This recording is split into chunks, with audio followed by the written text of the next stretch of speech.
글쎄요. 이건 어떻게 봐야 될까요? 안재욱 씨, 좋은 일이면 좋겠습니다만 이런 일로 지금 언론에 알려지고 있네요. 홍순빈 아나운서. 네, 94년에 데뷔해서 최근에는 특히 뮤지컬 배우로 활발히 활동하고 있는 안재욱 씨가 음주 단속에 적발됐습니다.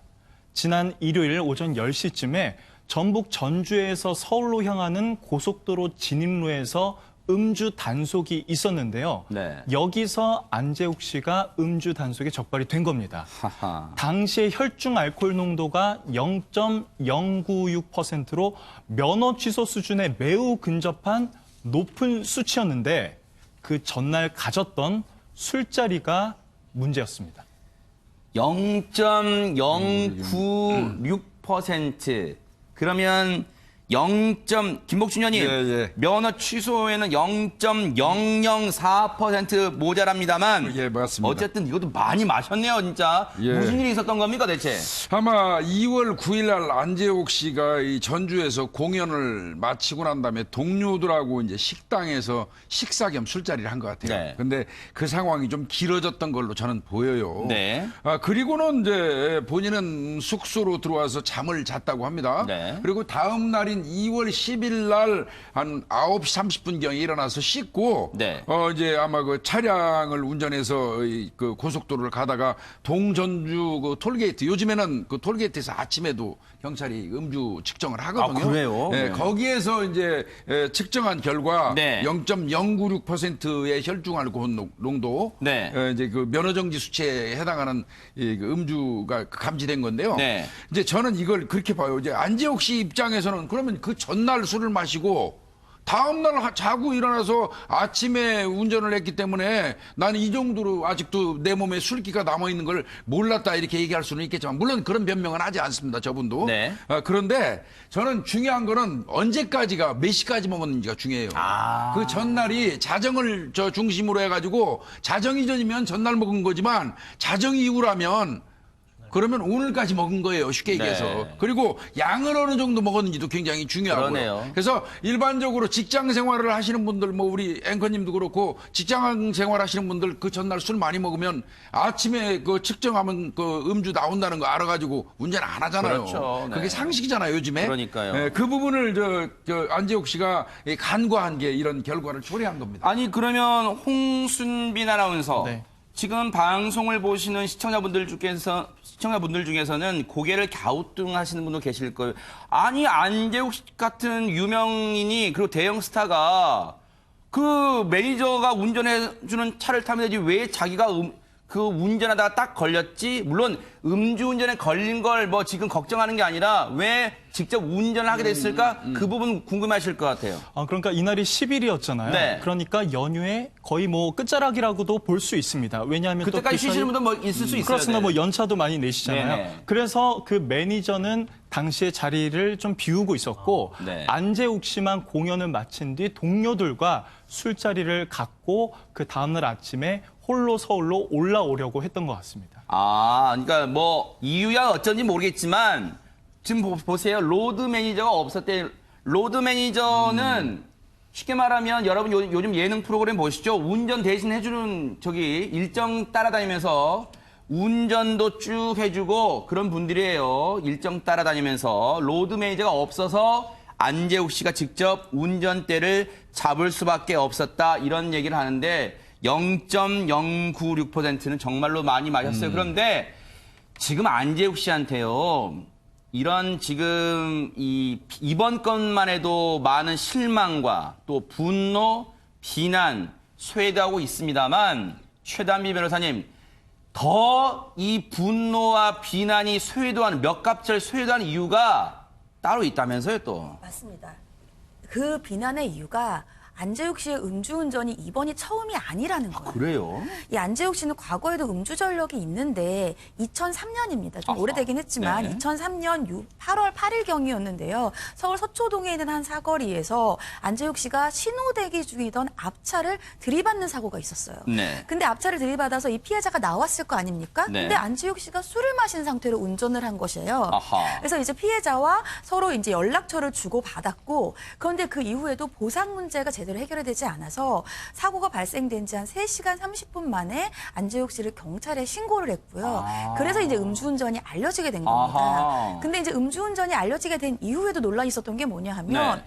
2003년에 사고 피해자가 안재욱 씨와 사고와 합의하는 과정에서 안재욱 씨가 술을 마신 것을 알게 됐고 그 당시에 안재욱 씨가 내가 맥주 2병을 마셨다 이렇게 얘기를 했다는 거예요. 근데 3시간 반 이후에 이 피해자가 신고를 했고 경찰에서 다음 날 경찰 조사를 받았는데 네. 경찰 조사에서는 안재욱 씨가 나는 맥주 한 잔 반을 마셨다 이렇게 진술을 했대요. 네. 그런데 맥주 한 잔 반을 마셨다고 한 안재욱 씨의 혈중 알코올 농도가 그 당시에 0.11%. 호호. 면허 취소 수준이었다는 거죠. 허허. 그러면 이게 말이 앞뒤가 맞지 않지 그러네요. 않습니까? 그래서 아니 0.11%인데 어떻게 이것이 사고가 났을 당시에 맥주를 한 잔 반 마셨다고 진술을 했느냐라고 했을 때 안재욱 씨가 한 얘기가 사고가 났을 때는 맥주 한 잔 반을 마신 상태였는데 사고를 난 이후에 2차와 3차를 갖고 그 이후에 과음을 했기 때문에 그 다음 날 경찰 조사에서는 0.11%였다는 건데 근데 상식적으로 사고가 난 이후에 또 2차와 3차에 가서 과음을 했다는 것 자체가 좀 비난의 여지가 있는 것이 아니냐 이러한 이제 생각들이 있는 겁니다. 그러니까요. 바로 최단비 변호사님 말씀 딱 그걸 지금 김동철 교수님 많은 분들이 아니 한 번 사고 났으면 자중하고 택시 타고 집에 가야지 무슨 분풀인지는 모르겠지만 또 2차, 3차를 마신다는 게 말이 됩니까 지금? 그렇죠. 그래서 이제 그 온라인 커뮤니티에서 이런 얘기들이 계속 이슈화가 되는 부분들이거든요. 자, 어쨌거나 숙취 운전을 했던 부분들은 안재욱 씨 입장에서는 좀 아쉬운 부분이라고 생각을 할 수는 있을 겁니다. 네. 자, 그러나 잘못된 부분들은 잘못됐다라고 또 스스로 인정을 했기 때문에 네. 잘못됐다라고 얘기를 할 수는 있지만 이게 제가 생각할 때는 안재욱 씨가 상당히 연예인들 사이에서 애주가로 상당히 유명하거든요. 네. 자, 애주가로 유명하다 보니까 음주에 대한 약간 과몰입이 생겼습니다. 과거에도 사실은 음주 문제로 뇌에 관계된 수술을 받았던 적도 있어요. 네. 자, 그러면 사실 음주에 대해서 네. 조금 절제를 하고 절주를 해야 되는데도 불구하고 네. 지속적으로 마셨다는 것이죠. 네. 그렇기 때문에 음주 문화에 대한 이런 즐거움 때문에 네. 결국은 이런 사고까지 냈거든요. 네. 근데 음주 운전 우리가 잘 아시겠지만 본인에 대한 문제로 타인에까지 큰 피해를 줄 수 있기 때문에 이런 부분들은 정말 조심해야 된다 얘기할 수 있겠습니다. 그런 얘기 있잖아요. 우리 김복준 의원님도 뉴스파이터에서 여러 차례 그런 점 지적하셨지만 적발된 게 예를 들어서 2번, 3번이라면 적발지 않았을 가능성까지 하면 음주운전 많았을 물론 지금 안재욱 씨가 그러다는 게 아니지만 그럴 가능성 많이 얘기하셨잖아요. 일반적으로 그 사실은 음주라는 거는 상습이고 습관이거든요. 아하. 음주가 아니라 음주운전은. 네네. 그러다 보니까 이제 그런 식으로 유추할 수밖에 없는 건데. 네. 안재욱 씨 같은 경우도 요번에 만약에 그 고속도로 톨게이트에서 아침부터 경찰이 음주 측정하라는 그런 시스템에 단속을 안 했다면 요번에 적발 안 됐겠죠. 그러네요. 근데 저는 이제 그나마 네. 안재욱 씨 입장에서는 그래도 술 먹고 들어가서 일단 휴식을 취하고 어찌됐건 잠을 자고 그 다음 날이라는 인식으로 운전했다는 부분은 네. 일반 다른 음주운전하고 좀 구분할 필요는 있다고 생각은 들어요. 네. 그렇다 치더라도 요즘에 늦게까지 술 마시고 또 많이 마시면은 그 다음 날 운전 안 해야 된다는 거는 상식이에요. 네. 그 부분에 대해서는 변명의 여지가 없을 것 같고요. 네.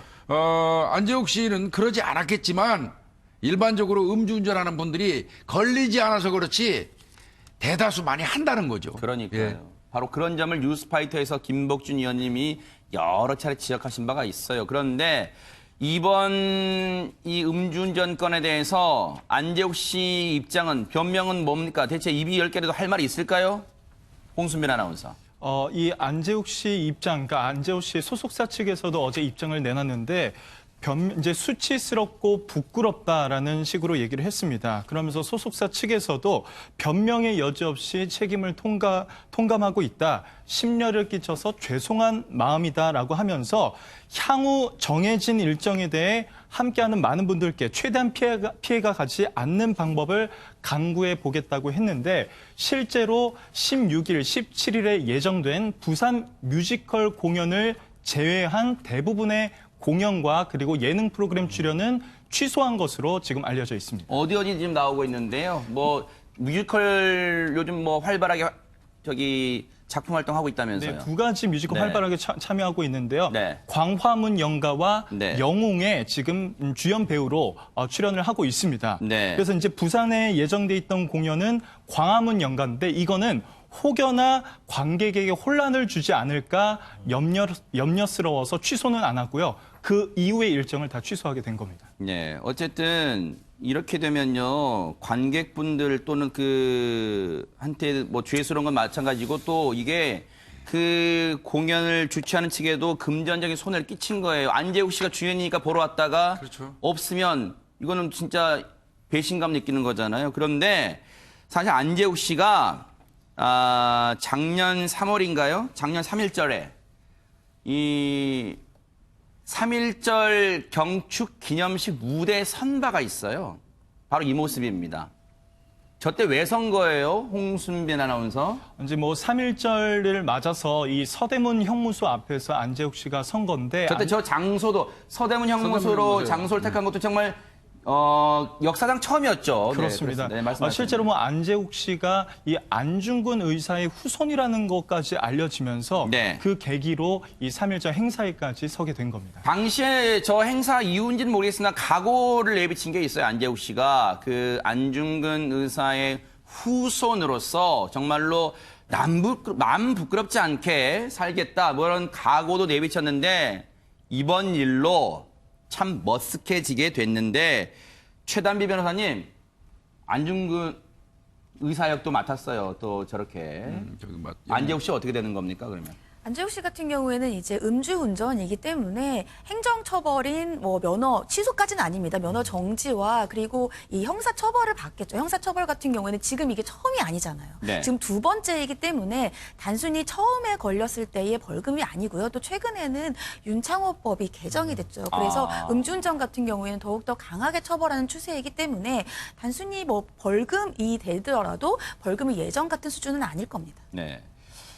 그런데 이제 이 와중에 윤창호법 얘기 나온 김에요. 윤창호법 1호 연예인이란 불명예를 썼던 배우 손승원 씨, 김호인 변호사님 어제 법정에 섰다면서요? 네, 지난해 연말에 손승원 씨가 또 음주로 만취 사고를 낸 걸 저희가 전해드렸는데요. 그랬죠.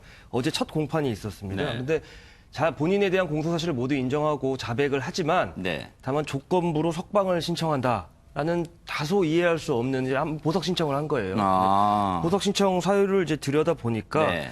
이제 본인이 술에 의지해서 살아온 삶을 반성하고 현재는 공황 장애를 앓고 있고 입대도 무산이 됐다. 그렇기 때문에 보석 신청을 이제 받아달라라는 입장을 밝혔는데요. 저는 이거가 좀 와닿지 않는 게 구치소 들어가 수감이 되면 공황장애 없던 분도 공황장애가 생겨요, 실제로. 그 안에 삶이 실제로 그렇게 힘든 정도고 입대가 무산이 됐다. 그럼 만약에 취직이 무산이 된 사람들 다 풀려나와야죠. 근데 그런 부분이 이해가 되지 않고 이제 네. 손승원 씨가 진짜로 반성을 하는가에 대해서 강한 의문이 듭니다. 이렇게 되면 혹시 최단비 변호사님, 물론 손승원이라는 사람 입장에서는 이러이러하기 때문에 보석 요청합니다. 받아주세요겠지만 이런 걸로 진짜 보석이 받아들일 수 있어요? 어떻습니까? 저는 보석이 받아들여질 가능성은 좀 낮다고 봅니다. 아하, 왜냐하면 이 손승원 네. 씨 같은 경우에는 이미 과거에 음주운전 전력이 3차례나 있어요. 그렇죠. 단순히 3차례가 있는 것이 아니고 이번에 또 혈중 알코올 농도가 0.206%. 네. 굉장히 높은 수치인데다가 문제는 죄질이 굉장히 안 좋은 게 단순히 음주운전의 도주가 아니에요. 이분 같은 경우에는 이 동승자가 운전을 했다. 이렇게 거짓말을 했습니다. 그랬었죠, 이게 맞아요. 그냥 거짓말이 비도덕적인 게 아니고 이게 네. 법으로 이 음주운전을 하면서 본인이 운전한 게 아니라 동승자가 했다라고 하는 것은 증거인멸, 범인 도피까지도 되는 것이거든요. 그렇기 때문에 저는 과연 재판부가 이러한 조건부 석방을 받아줄 것인가 저는 가능성은 굉장히 낮지 않을까라는 예상을 해봅니다.